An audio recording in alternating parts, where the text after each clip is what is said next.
Blind faith. I hate murderers, said the downtrodden coroner called by his hospital colleagues Dr. Death.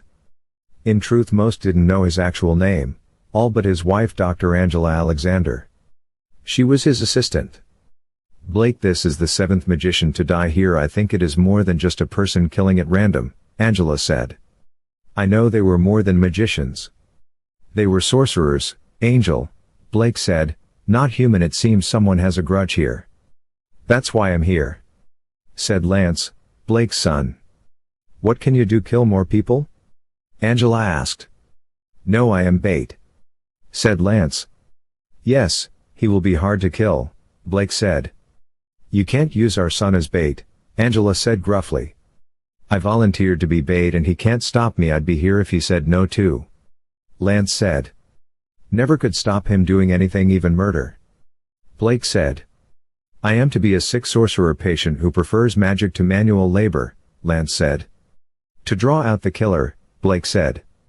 I still don't like the idea, Angela said. I'll be nearby. Shout if you need help. Later. Stop whining or I'll silence you myself, Lance said in a hospital bed next to a man in pain who had been moaning a lot. Shut up you, a grumpy male nurse shouted at Lance. He's in pain. Not sure why you are here. I was put here because I'm insane, Lance said. Really, what did you do? The nurse asked. I pulled a hat out of a rabbit, said Lance. How did the rabbit take it? Asked the nurse. It died, said Lance sadly. You are mad, said the nurse, as Lance sat pulling air out of cards as only a sorcerer could. The nurse looked at Lance's clipboard and looked worried. I'm worse than that, said Lance laughing darkly. Mr. Silver, said Lance's doctor walking in the room. How have you been? Bored as hell and my neighbor is a pain, said Lance. What are you doing?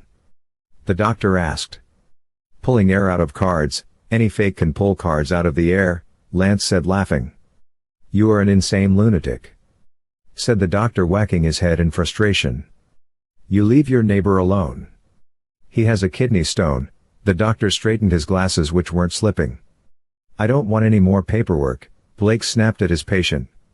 You and paperwork, said Lance. Then it started raining paperwork over Blake's head. Lance saw his father biting his lip to not speak.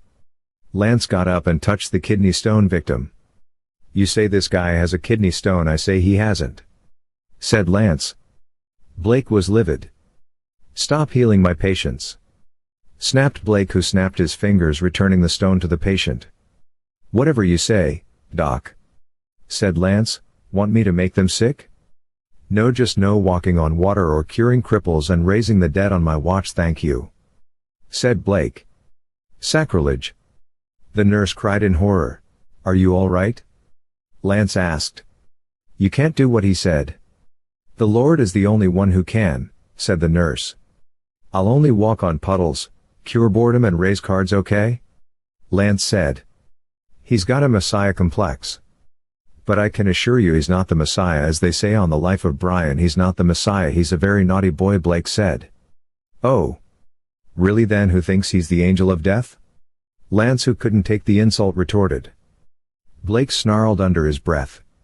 Dr. Death, not the angel of death. Blake snapped. You are as useful as a blunt knife.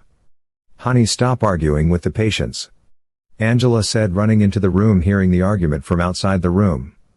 He cured my patient, Blake complained. I had to make him sick again. He dies in his operation tonight. You are one of him? Said the nurse. Not quite, said Blake. I'm an emperor. He's just a madman. I'm rabid, Dad, said Lance. He's our man.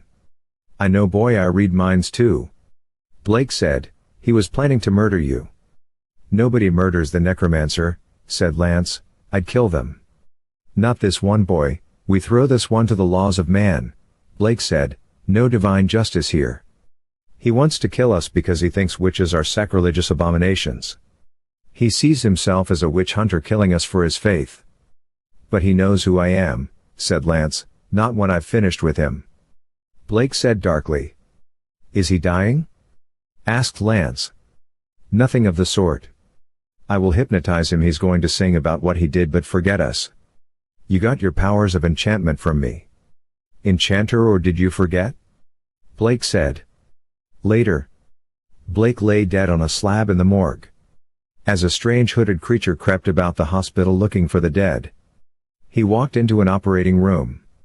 Come with me, you died of complications of the operation. The Grim Reaper hissed, I'll have to tell your family later and I'll have more paperwork.